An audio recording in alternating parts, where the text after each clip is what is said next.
Well, good evening. We are back to the study of the Spirit's book. We are on chapter 8, which is Emancipation of the Soul.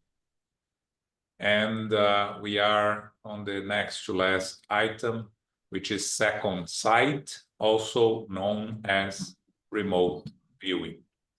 It's more known in the English-speaking countries as remote viewing, which is something that it's known through the spiritualist circles and even those that go to psychics and the so-called psychics and mediums that work in this area. For us spiritists, we call it second sight, which is a translation of the original from Kardec, which is the literal translation of the French, second vue, if I'm not mistaken.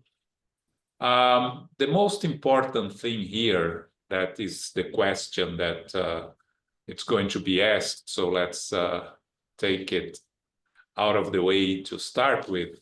It's what's the difference between second sight and clairvoyance, right? Because we know in Spiritism, clairvoyance. We are more used to talk about clairvoyance, which is the ability of mediums / psychics to see the happenings in the spiritual world, to see the spiritual world. Again, clairvoyance is the ability of the mediums or the psychics to see the spiritual world, to see spirits, to see things in the spiritual world, to see spiritual colonies, to travel through the spiritual world and interact with spirits in the spiritual world.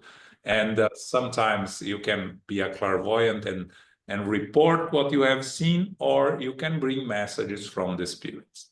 Second sight is an ability to see when the spirit is free from the physical body, meaning it's as the name say, remote viewing, right? It's the ability to see beyond what's here in front of you. We see what's in front of us with our physical eye. A person who has remote viewing abilities will see things outside their place of where they are.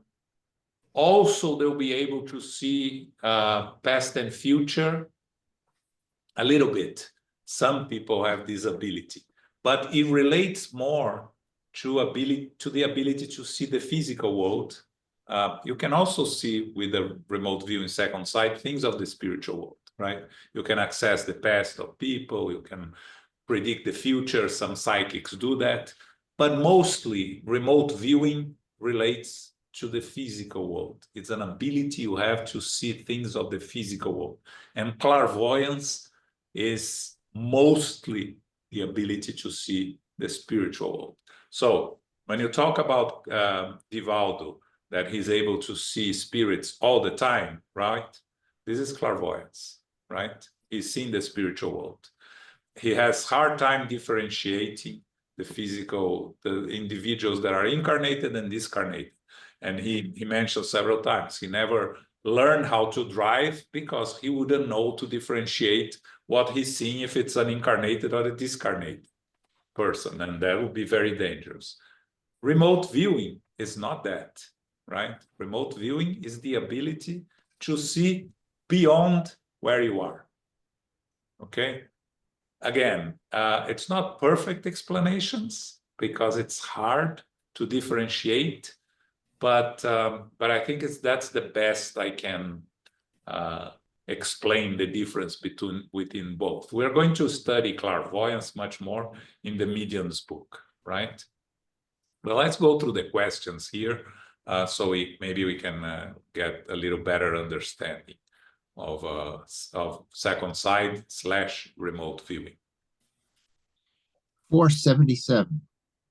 Is there any connection between the phenomenon known as second sight with dreaming and somnambulism? They are all the same thing.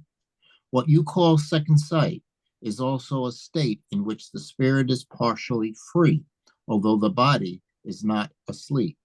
Second sight is soul sight. So this is a very good definition of the spirits for us to try to place what second sight or remote viewing is, right? So somnambulism, you are in a sleep state, right? You as we study, you detach from your physical body and you experience the spiritual world, maybe using your physical body, but in a sleep state. Dreaming, it's not an altered state of conscience. You're just dreaming. Everybody does. Second sight, remote viewing, the spirit's partially free, but you are not asleep, right? So how they describe the spirits is the soul side. So is the spirit, you as a spirit, seeing beyond your physical body, but not asleep. So we were here talking, and if I have second sight, which I don't, maybe I'm able to go to see what's happening with my sister that is in Brazil. I have this, you enter into a semi-altered state of conscience, right? Because you are kind of gazing. If someone is talking to you, you are kind of in a state of, you are not sleeping, but it's a dreamlike state that you are able to travel and see other places and also see the past of the future sometimes, right? But who is seeing is you as a spirit, but not in a sleep state. Okay? The body is not asleep. That is clear. Okay. 448. Yeah. Is second sight permanent? The ability is permanent, but its exercise is not. In less material worlds, spirits can free themselves more easily from matter and communicate with one another via thought without excluding verbal speech. In those worlds, second sight is a constant ability for most of their inhabitants. Their normal state may be compared to that of waking somnambulism among you, and this is why they manifest themselves more easily to you than to those who are incarnated in more rudimentary bodies. Okay, so second sight, it's an ability that the spirit has, right? Belongs to the physical body that spirit is incarnated, but the spirit has. The more we evolve, the easier will be to have the second sight, as they say here. But what happens is when someone is in a somnambulic state, the person is talking to you and doesn't remember anything that he or she said after. When you are having second sight, you are conscious of what you are seeing and what you are describing. So you go to a psychic that has the ability of remote viewing, second sight. That psychic will be talking to you what he or she is seeing, conscious. It's not an unconscious ability. It's a conscious ability. Again, not completely awake in the sense that we live our daily lives, because you need to enter into a state. When people are close to discarnating, that they enter into this state of between here and there. They describe things that they are seeing in the spiritual world. Second sight will be something, the status will be something related to that, right? When someone is closing to die, the veil between the physical and the spiritual world gets thinner, and that's why they sometimes say, "Oh, I see my grandmother here. They speak of people that they are seeing in the spiritual world. This is, again, they are seeing the spiritual world. This is not second sight. It's clairvoyance in a sense, because you are seeing the spiritual world, right? Second sight, you are seeing things of the physical world. If someone close to die says, "Oh, I'm seeing my sister in her apartment, and I'm trying to tell her that I'm sick," that's second sight. That's remote view. Okay. Okay. 449. Those second sight occur spontaneously or through the will of those who possess that gift. It generally occurs spontaneously, but will often play an important role in producing this phenomenon. Look at fortune tellers, for example, and others who really have that power, and you will find that their will helps them with this second sight, or what you call vision. Okay, so the second sight is an ability that occurs spontaneously, like clairvoyance with some mediums, right? Like the example I gave of Divaldo. Second sight occurs spontaneously, so the person has this ability and can exercise this ability. Now, if the person has the will of using its second sight, it can, right? Like the example they give here, the fortune tellers. You go to a psychic.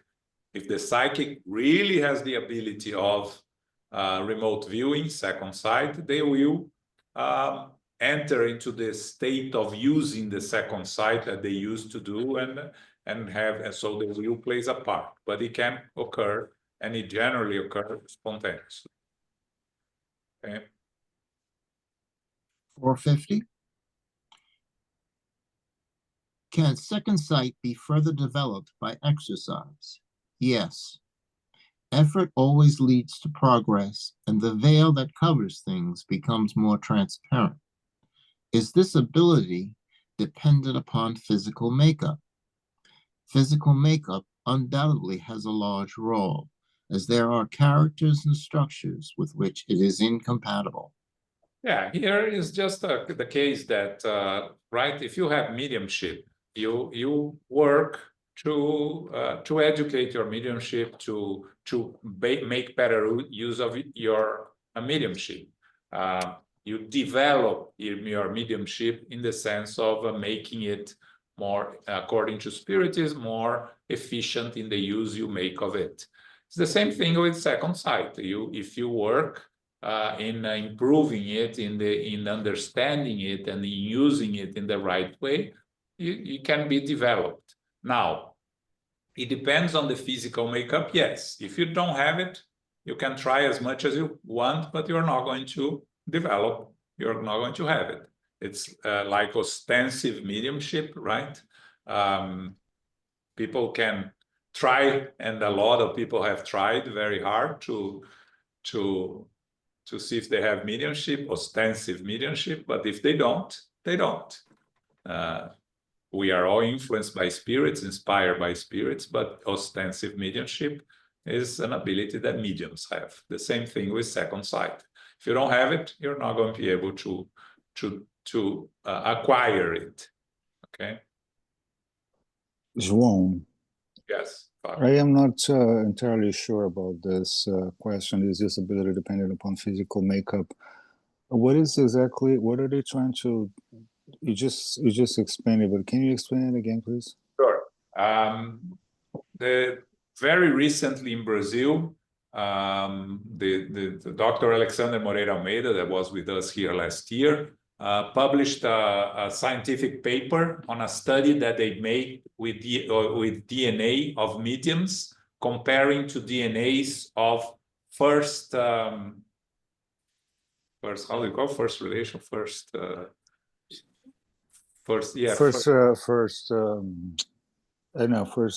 responders. First of kin, or you know, your brother, your sister, your parents. Next of kin. Next of kin. Thanks, Yeah. Phil. Next of kin. That was it. So they did this study, and they found differences. You know, some genes that mediums have that the next of kin that were not mediums didn't have, and also in the DNA that one medium has, many others have also. So, Right. Yeah, I saw that. so this tells you that you know you need the physical makeup, right? It's dependent on physical makeup, right? Mediumship. The same thing here. So that's basically what they're saying. If you don't have the DNA for mediumship, again, it's not 100% of the cases, but if you don't have the DNA, more likely you won't have mediumship. It's the same. And could it also be related then to the fact that you know, in my family, my sister is also a medium. My mom has had. Is it something that you're saying that it goes in families? I mean, it happens like that. That's exactly the next question, Fabio. Oh, okay. Sorry. 451. Ask Philip to read, and then we'll comment on that. 451. Yeah. How is it that second sight appears to be hereditary in certain families? This is due to a similar physical makeup, which is transferred in the same manner as other physical qualities. It is also due to the development of the ability through training, which is passed down from one generation to another. So you have two things in this case of families, right? So if your mother is a medium or has the ability of remote viewing, and you start showing the signs of having it, you inherited the DNA, right, the characteristics, but also because your mother she helps you understand and develop it, right? Yes, absolutely. That's what happened in my family. Yeah, exactly. Now, if you were born, Fabio, in a family that there was no mediums, you'll still be a medium, but you wouldn't have any help from the family, right? You would absolutely right. So that's what they are talking here. And I actually go into the Spiritist Review. There is an article there, the Spiritist Review, I think it's 1868, if I'm not mistaken, that they found when they were studying a remote viewing or second sight, they found that it was very common in families in Scotland. I don't know why, but it was there in the middle of the 18th century. It was common in Scotland. I don't know why, but yes. And again, when you are reincarnating, right, and you are supposed to use certain abilities or to go through certain experiences in your life, if you are born in a family that's already practicing, let's talk about mediumship, it will make it easier for you to work with your own mediumship if you want to, right? If you are born in a family that has no mediums and have no interest in studying it, you know, nowadays it's easier with the internet and all the research you can make. But can you imagine in the time of Kardec that you are born in a small town that there are no mediums, and suddenly you start showing signs of mediumship? First, if you're not burned at the stake because of calling a witch, how you're going to learn more about it and develop, right? So, right. So that's what or why it happens in families, to help those. And if you are born in a family that has no one, it's also part of your journey of having to deal with the challenge of dealing with it, maybe because in the past you persecuted you know, the witches or something like that. So now you have to face the challenges of being discriminated. You know, I'm just giving an example, but can you Sure, of course, right. Many different examples. So yes, the study that Dr. Alexander is just published, I think is going to help a lot further understand the physical aspects of mediumship that science, of course, has very little interest in researching it. So it has to be someone from the spiritist or spiritualist field that goes deeper into the study of mediumship, as they did here many years ago in the US with blind studies. They brought some mediums from Brazil, trying to understand, how mediumship works in an environment where they had no contact to anyone and they had no ability to produce the phenomena that they were producing, and they were studying this also. So, it's progress. Science is progress, right? And we'll learn more, and we'll understand more about mediumship and about all these other aspects of psychic abilities and mediumship. Okay. Great, thank you. 452. Just a second, Philip. There's also a new wave of studies coming back now about psychedelics, right? The use of psychedelic, substances in medicine, and how in the past it was suppressed for many reasons, of course, but now there psychiatrists and doctors are studying and to treat addictions, PTSD, a number of things, right? And a number of them are associating it to spiritual, some spiritual development, or they claim it to be, or some spirituality associations. Some claim that some of the people in the effect of psychedelics become mediums, or people after going through some experience open up some kind of connection or ability to. So maybe a lot of will come also from this medical studies on the psychedelic use of psychedelics that could help understand mediumship, or what is the bridge there or no, or if there's no bridge, if these people were already going to be mediums regardless of using any chemical support or not, or if that really opened them their sensibility to really feel more or connect more as mediums. Yeah, I think you are right. I think science will have to come through different avenues, because they don't want to come from the spiritual avenues. They want to come from the physical avenue. So they will have to study these experiences and eventually reach the conclusion that they are not hallucinations, because they treat all of this as hallucinations, right? So they have to move from hallucinations to the spiritual world. But I think it will take some time there yet. Definitely they're going to get there eventually. 452. Is it true that circumstances develop second sight? Illness, impending danger, or any major disturbance may develop it. The body is sometimes in a state that allows spirits to see what cannot be seen with the human eye. Times of crisis and turmoil, powerful emotions, and any causes that stimulate the moral nature may develop the second sight. It seems as if Providence gave us a means of calling upon it. All religious groups and parties subjected to persecution have provided numerous instances of this fact. Yes. Again, we talked about illnesses, right? So sometimes when you are very sick, you have this ability to see things beyond the physical body. As they say, the body is sometimes in a state that allows spirits to see what cannot be seen with the human eye. And that can be, when you are close to death, or when you are in a very ill, very weak, high fever. The same thing like Anna just mentioned with psychedelics, right? It is in this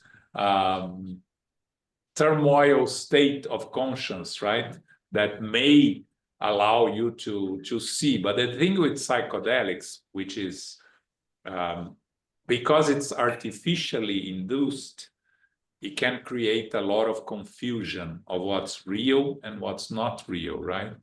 When you are, when you are in a trance, a natural trance as a medium, your ability to control the mediumship, or a psychic that uses second sight, you don't lose the conscience, right? Your conscience.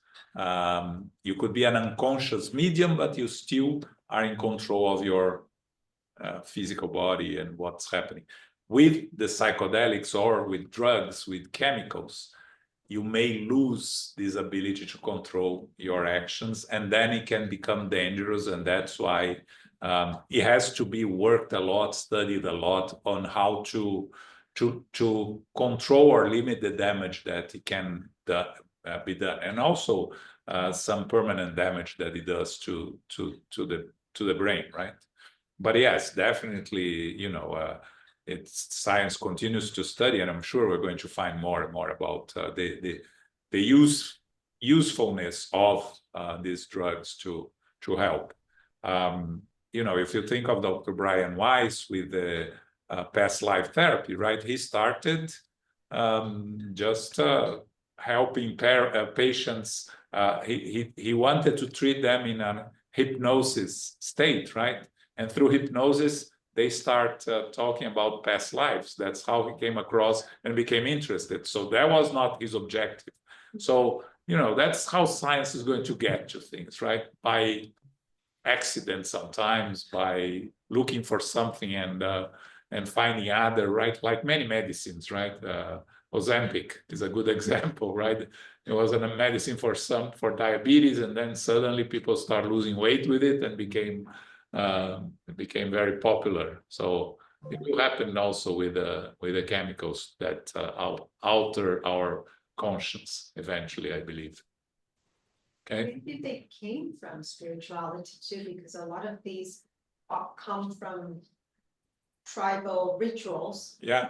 Of connecting to the divine in their own ways, and some use cactus, plants, whatever it is that they use to make an altered state of mind. But it is the initial goal was to connect to the divine. So maybe that's the connection that they were looking for, that we can perhaps eventually connect to mediumship too, if it's still with that in mind. Maybe they will get to the mediumship eventually, the study of mediumship. Yeah, the ayahuasca, right? Ayahuasca, Yeah, which is that a lot of people are using it. Again, Spiritism does not recommend, because it's when you enter into outer state of conscience without control of what's happening to you, is always dangerous. But what they are doing is experiencing with the spiritual world. Yes, well, there is a famous Marsh Chapel experiment at Harvard University in the 60s that Timothy Leary conducted. I don't remember details, but you can all look it up. It's called Marsh Chapel Experiment. But bottom line was exactly that. See how it influenced 20 students of the Divinity School back then.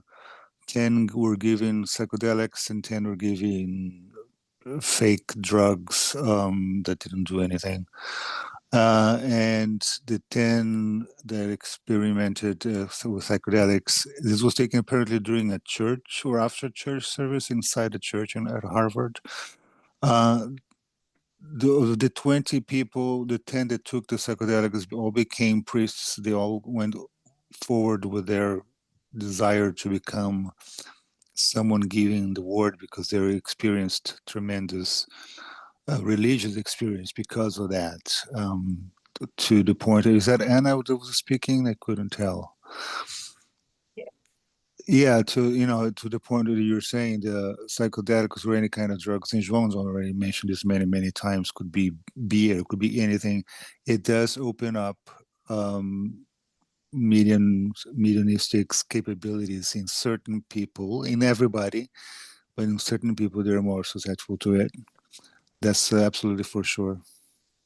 They have prohibited everything for many years, but since 2020, this scientist proved something, I don't know what it is, but since 2020 and now 2020, there's even Netflix shows about it. It's How to Change Your Mind, I think it's the name, that explains it started with Harvard, it's all over now, and it's even approved by FDA, some treatments with psychedelics for mental illnesses and things, but they don't associate with spirituality. They do it very much in a Yeah, so scientific. it's psychological, right? Exactly, it's just Yeah. for psychiatric treatment, Yeah. but these books and this shows, they do connect that it came from the initial intent of connecting to the divine. It just became a commercial or a fun thing, I guess, for parties and like as a drug, and not really something for expansion of the mind. But it's now becoming much more used as a medical drug and not as an illicit drug, apparently. So, but they're going back to spirituality. The little that I listened to a bit of a podcast, they were going back to. It all started with the intent of connecting to the divine. Yeah, yeah. It You just see, went you see, very it's you know, we run in circles. We come back to Yes. the origins, right? Yeah, it's interesting. I was thinking when you were talking, Fabio, about the experiment. Imagine if one of the 10 that took the placebo was a medium. Go. Correct. Yeah. The study. You mess Yeah. up study or what? No, it's definitely what you're saying. It's an easy way to get to understand or experiment mediumship, but in many ways, if it is not well guided and well conducted and observed and all that, it can become an issue and not part of the well-being that is being discussed, that's been so prevalent, saying that all this is wonderful, but it has to be extremely careful, I think, still. Absolutely. Thanks. Okay. 453. Are the individuals who are gifted with second sight always conscious of their ability? Not always. It seems natural to them, and many believe that if everybody observed themselves, they would have the same power. I have heard many mediums saying that they see spirits since they are children, and they think first they thought that everybody was the same, right? Everybody had the ability to see what they see, because if it's you have these things, you think that everybody has. It's the natural reaction of you when you are a child. Eventually, when you start growing up and you start discussing with people, you'll begin understanding that there are differences. But that's what they're saying here with second sight. Some people have second sight and they don't understand that they have it, especially at the time of Kardec, of course, where everything was much more restrict in the ability of the knowledge of what was happening besides your circle where we were living, your town, your family. Nowadays, children already start researching internet very early, and they learn very early to look for what's going on with them, even if it's not always the most healthy way of finding things. But again, if you have something, you are gifted with something, and you grew with it, it's only natural that you first think that everybody has it, right? You're not conscious that it's something different. Eventually, you'll find out. Okay. 454. Can we attribute the perceptiveness of people who possess startlingly clear judgment in relation to everyday life as a form of second sight, although they are not extraordinarily gifted? This is always due to more open radiation of the soul, enabling one to see more clearly than those whose perceptions are more heavily masked by matter. In some cases, can this ability provide the foresight of future events? Yes, it may yield premonitions because there are many degrees of this ability. The same person may possess all of these degrees or only some of them. Okay, so here, Kardec is asking when, some people have this more clear understanding of the reality of the physical life. That some people are, wise in judging, analyzing things that are happening, or in dealing with the everyday events.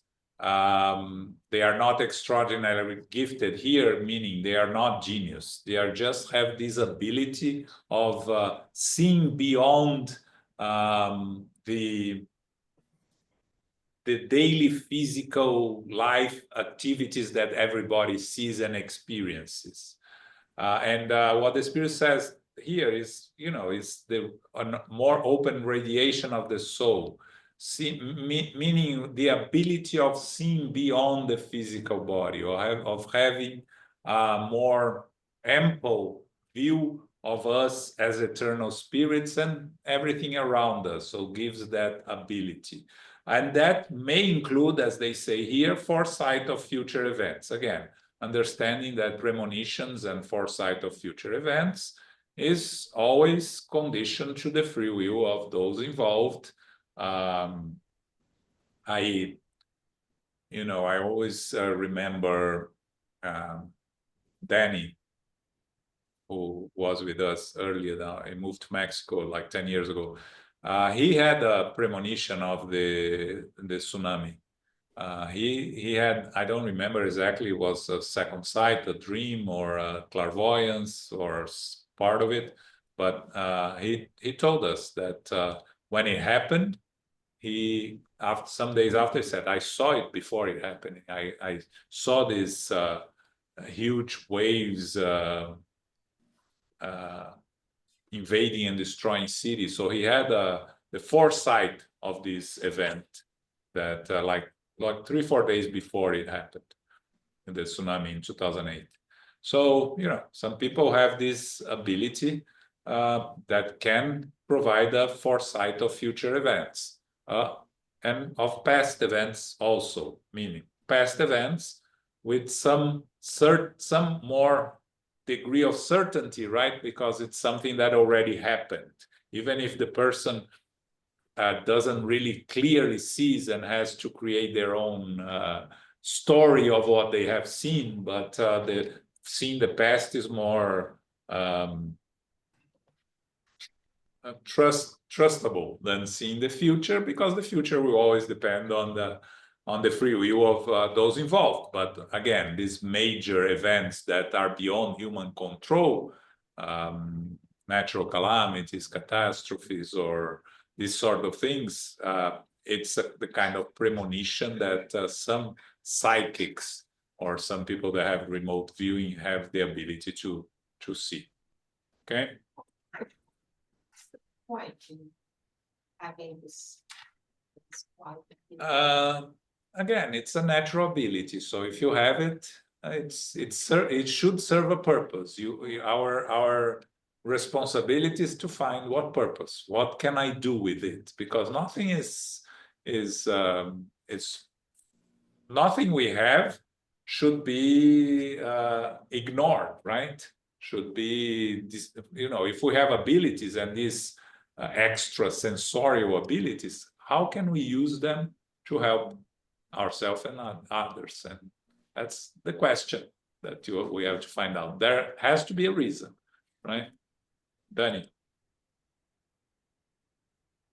At the beginning, it says that is the soul sight. Yes. So even knowing that the person is awake, is not sleeping, or is not in a trance, and sees things in the physical plane, is not something that the eyes are seeing. Like, for example, It's not the physical eyes. Yes. No. Yeah. So, for example, the person who is the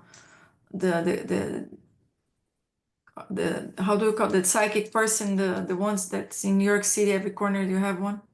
Psychics. Psychics. So they read your palm, or right, they just need to be with you in the room. So as the questions we're talking about, they kind of activate that because of the presence of the person, or the person brings all that world, let's say, personal vibrations and emotions, and the soul is seeing it, So right?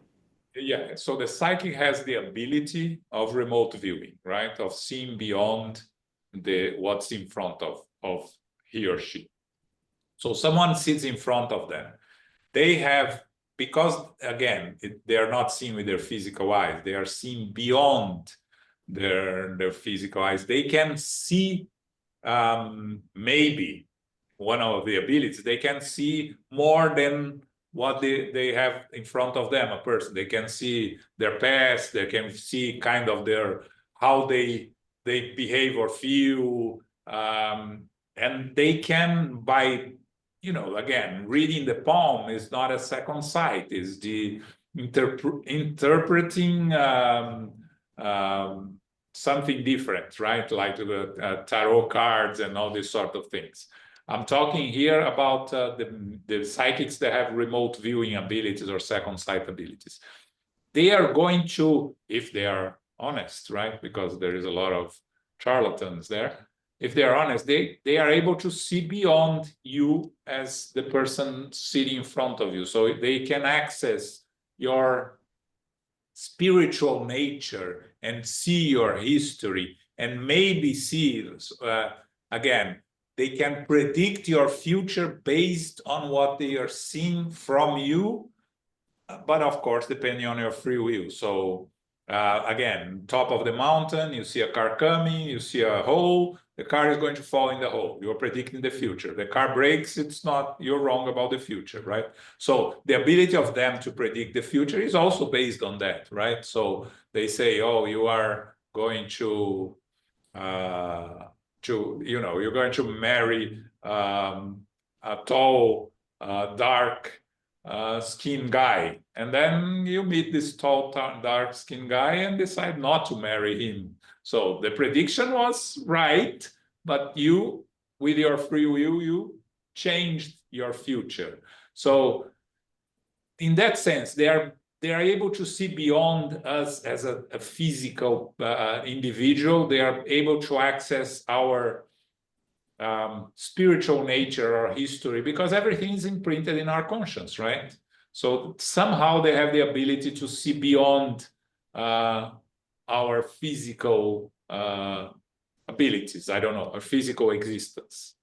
Okay. But again, I would be very, I wouldn't go after this, because the chance of you getting someone that you pay someone, the chance of you getting someone that is going to deceive you, I think is much higher than to get someone that is going to bring you any truth, right? But okay, we have a very long part here, which is the theoretical summary of somnambulism, ecstatic trance, and second sight. We have 15 minutes left. If we start reading it, we're going to have to stop and start again next week. So I rather stop here than to start reading that. If anyone has any additional questions, comments, we can talk a little bit more, but I'm going to leave this for next week. So we do a wrap up of somnambulism, ecstatic trance, and second sight, which we spent the last 3-4 discussing.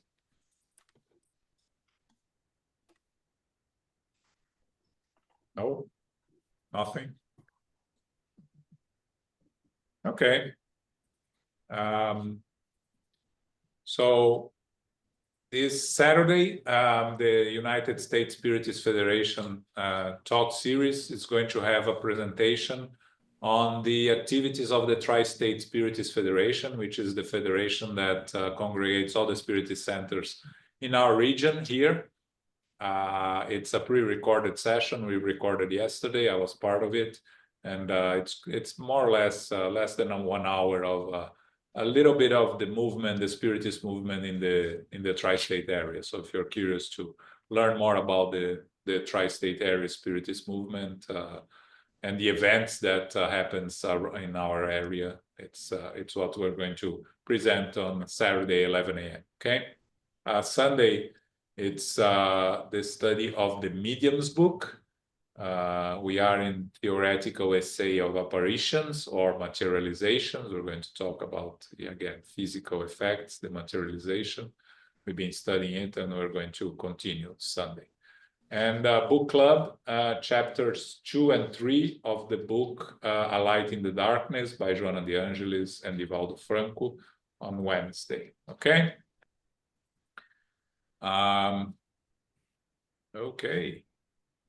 Dani, can you do our final prayer?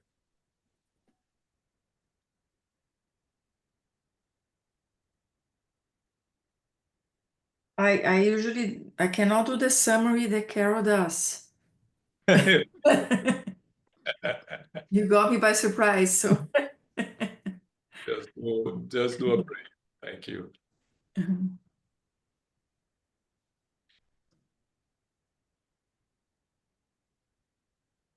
Let's be grateful for all these learnings, all this information that might be helpful for us in our daily lives. It might be helpful for us to understand a little more about the abilities we may have, maybe family members or friends, that we may be protected until next week, and that we always be inspired and guided by our mentors and guardian angels. Wishing that the members who couldn't come also benefit from this prayer, final prayer, and that we may be next week here healthy and ready to learn a little bit more about the next part of the book. So be it.